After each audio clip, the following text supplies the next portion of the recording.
back to my vlog. Isang mainit na tanghali sa inyong lahat.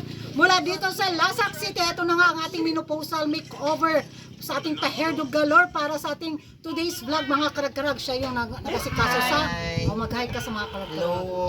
Hello karag-karag. So, ito, yan yung mga ano. Uy, pag-hi din kayo. Hi. Pambaligya sa market. Marketplace. So ito na mga karag-karag ang mga latest na mga pinagchichikahan na mga chismosang nag-ano sa akin ba, nagsumbong bitaw, nakibalita sa akin na, Kuragan, pupunta ka ba sa MUPH final? Sabi ko, hindi ako pupunta kasi nga kapos tayo sa pangkabuhayan showcase budget. So baka ano sa susunod taon makaipon si Kuragan.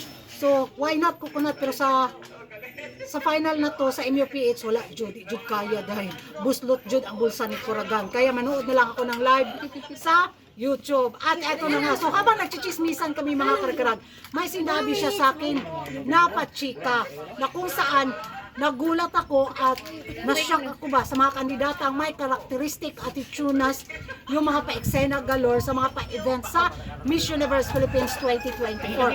Ewan ko sa inyo mga karag-karag kung ano yung magiging reaksyon nyo kung mahulaan ba ninyo, pahulaan ba ninyo kung sino tong mga kandidata na may karakteristik at itsuna galore sa Miss Universe Philippines 2024. Nashock ako doon sa kandidata na ang lakas din ng laban niya sana sa corona, but yung nagchika sa akin na itong kandidatang daw to na may pagkakarakteristik at itsuna nga, sabi ko ha, well sa bagay hindi naman siya masyadong malakas para sa akin, pero sa iba talaga nangunguna din siya mga karag-karag.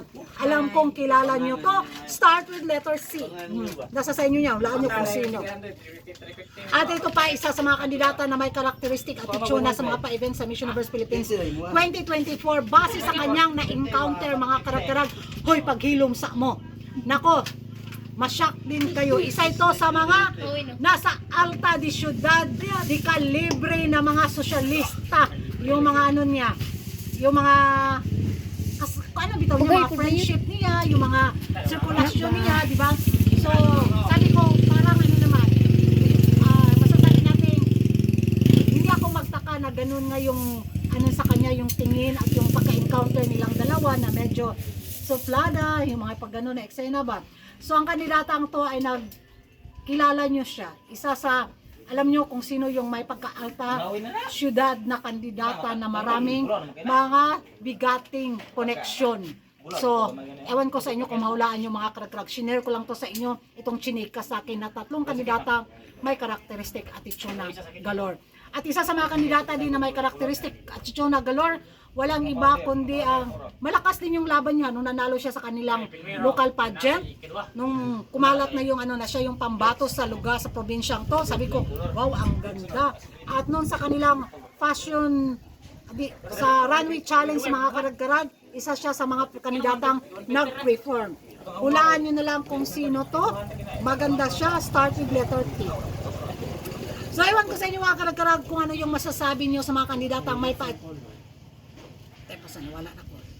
Mga karag-karag, ewan ko kung ano yung masasabi ninyo ha. So para sa akin, mahirap mag-judge kasi hindi ko naman sila nakita ng personal, hindi ko sila nakausap ng personal.